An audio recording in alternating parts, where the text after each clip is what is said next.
98.3 WISS. Real news and great conversation in Oshkosh. Here's your Daily News Roundup. For 98.3 and 96.5 WISS News, I'm Lisa Hale. Despite the pouring rain, over 50 people carried umbrellas and candles as they filled Opera House Square in downtown Oshkosh Thursday night. They gathered in unity for a vigil honoring Renee Nicole Good, who was killed by an Immigration and Customs Enforcement agent in Minneapolis on Wednesday. Danny Sherrill is the founder and organizer of Peaceful Patriots, who promoted the vigil. Gather here and not only to honor her and what she was doing and what she was as just a person, but also to show solidarity with Minneapolis. One of the people standing in the rain was Jennifer. She wouldn't give her full name because of her fear of repercussions at work, but she said she had to be part of the vigil. And to watch the reaction of our government, who's supposed to be protecting its citizens from its law enforcement, is heartbreaking. I mourn for her family, I mourn for her community, her neighbors, her friends, her children. Leo Nelson was also there. Repping the struggle against ICE in America, who, think that they can use terrorist tactics and violence and intimidation to scare not only people of color, but every American citizen within the United States with, their violent tactics. And we're here to show that's not okay. And others, like Donna Janis, needed community at a time of national strife. It's so painful. The images that I needed community and I needed hugs. So I knew that there would be good people here. Another protest and vigil for Renee Good, this one sponsored by Hate Free Outagamie, is planned in Houdini Plaza in Appleton Friday at 6 p.m. The Oshkosh police are investigating the death of an inmate from the Oshkosh Correctional Institution following a fight involving 3 inmates. A press release from OPD says a 43-year-old man experienced a medical emergency after being secured by correctional institution staff. He was taken to the hospital, but police were informed that he passed away Thursday morning. The OPD Criminal Investigation Division is investigating. An unspecified company is attempting to quietly buy large tracts of land in the rural Brown County village of Greenleaf. Homeowners told Fox 11 they believe it would be used for a data center.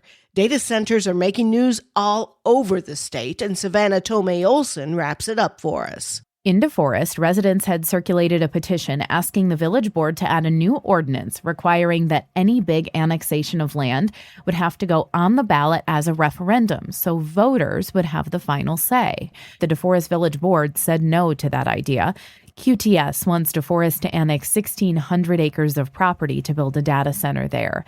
And in Menominee, the city now has tighter rules for how data centers should be zoned. They can't be considered warehousing anymore, and now there's a whole separate zoning category just for data centers. Council members tell Civic Media this change allows them to respond to community concerns in the future, like noise, light, and water use. The city of Menominee has faced pushback over a $1.6 billion proposal from Balloonist LLC. Meanwhile, at the state capitol, Republican lawmakers have introduced a plan that would further regulate data centers. The proposal from Republicans Romaine Quinn and Shannon Zimmerman would ban data center electricity costs from being passed on to Wisconsinites. It would also require data centers use closed-loop cooling systems, which dramatically decrease their water use. Democrat Jody Habush-Sinekin has introduced her own bill that would regulate data centers, but neither of those bills has had a hearing yet. And then on top of that, a candidate for governor wants to pause all data center construction across Wisconsin. Madison Representative Francesca Hong has proposed a statewide moratorium on the projects until lawmakers have a chance to write new rules. For Civic Media News, I'm Savannah Tomei Olson. The newest hospital in the Freighter ThedaCare system opens to patients Monday, January 19th. It's on West 6th Avenue along the Fox River in downtown Oshkosh. Jenny Nikolai, Vice President of ThedaCare Medical Centers Fond du Lac in Oshkosh, said most of the people live on the east side of I-41, but the 2 existing hospitals are on the west side. That leaves our population on the east side more than 15 minutes away from care that they may need. We know in an emergency that time matters and minutes count. And so by providing emergency care close to home, to where over 73% of the population lives and works, allows us to meet their needs more quickly. Lynn Detterman, president of the North Region of Frederick Theta Care, said it was also important to work with city plans. And then we looked to see what would really benefit the Oshkosh community, and we thought building along the river and continuing that economic development that the city of Oshkosh had already started. The 114,000 square foot campus cost $84 million to build and provides 60 jobs in the area. Theta Care Medical Center Oshkosh will offer 24/7 emergency care, inpatient and outpatient services, surgery, pediatrics, imaging, labs, and primary care. Unless you've been living under a rock or are completely disinterested in sports, you know that the Green Bay Packers are in the NFL playoffs. The Green and Gold take on the Chicago Bears in the Windy City on Saturday at 7 p.m. Central. If you wanted to make the trek to Soldier Field to see the wild card matchup in person, tickets range in price from about $470 to $2,500. Should you decide to stay at home, the game will be broadcast locally on NBC 26. It will also stream on Amazon's Prime subscription service. I'm Lisa Hale for 98.3 and 96.5 WISS News. For news anytime, visit WISS.FM.